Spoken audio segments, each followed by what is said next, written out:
In this video, we're going to learn about equivalent rates. So if we have a problem like this that says find the missing number in the proportion 30 customers in 10 days equals 3 customers in question mark days. So we're trying to find the equivalent proportion to this, or equivalent rate. So the first thing to do with one of these problems is to rewrite the proportion as a fraction.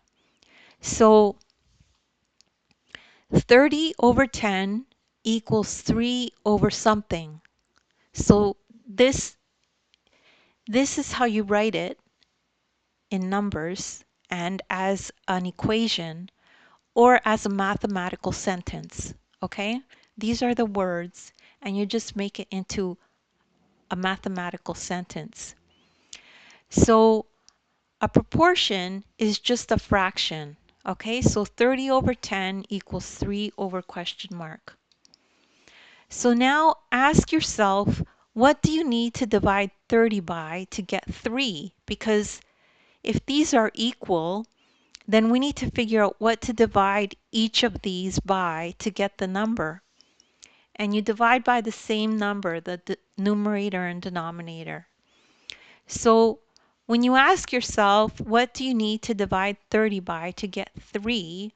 You divide 30 by 10 to get 3, right? Because 10 fits into 30 3 times. So now, step 2, divide both the numerator and the denominator by 10. So you do this, 30 divide by 10, and then 10 divide by 10. So we know 30 divided by 10 is 3, 10 divided by 10 is 1.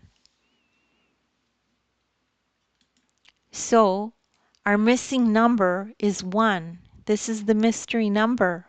The store would have 3 customers in one day. And that's how you do that problem. And don't worry if you don't understand this right away. You're probably just one explanation away from understanding it. As well, you could take a look at the description. I have links in there to other videos of mine that I've done that are like this. And then you can also download the ebook. In the ebook, you could follow along this exact lesson as you watch the video. And thank you so much for listening.